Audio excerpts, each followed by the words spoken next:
Hi, I'm Tim Tyler and this is a video about future pathogens. In it, I'll be discussing the future prospects for the elimination of pathogens and disease-promoting agents. Until recently, most humans have had to conduct a solitary battle against pathogens, using mainly the resources of their own immune systems. However, now we have a global network of doctors and hospitals whose mission is to eradicate human pathogens, and they're supported in this by scientists and technologists. We can diagnose, track and quarantine infected individuals, and we can use drugs, vaccines, surgery and other interventions to help in the fight. We've had some successes using these approaches.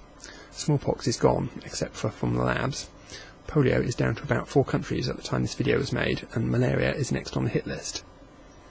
Progress has been relatively slow, but with advancing technology we are acquiring more and more weapons to employ in our battles with the pathogens, and no doubt we'll see more of them off the field in the future. On the other hand, new infections seem to be arriving on the scene fairly regularly.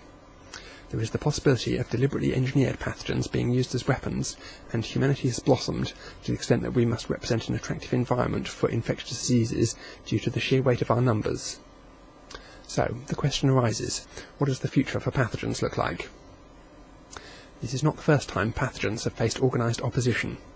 The transition to multicellularity led to the development of the metazoan immune system, a whole department whose job it was to track down and destroy pathogens. The pathogens made it through that transition, though, and still plague practically every metazoan on the planet.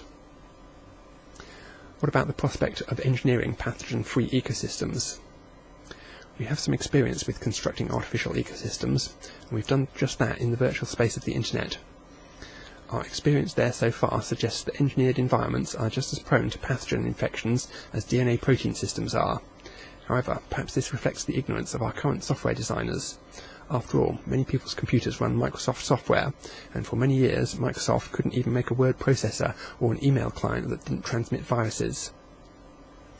On the other hand, many people have experienced more secure environments in the form of mobile phone operating systems. You might get the occasional chain letter there, but many of those systems are essentially pathogen-free. It does seem as though we can engineer relatively pathogen-free systems if we actually try. The biology of the future seems highly likely to exhibit the hardware-software divide that we see in today's computer systems. Today's organisms do have a germline soma division, but they are still in the process of closing the loop between their genes and their minds.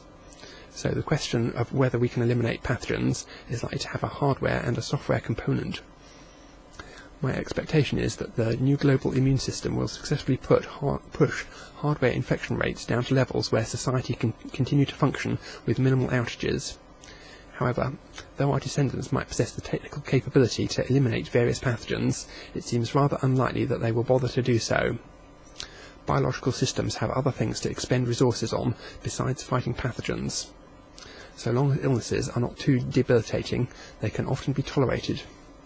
I expect infection rates to fall in the face of organised opposition to the pathogens, but I don't expect the pathogens to disappear completely.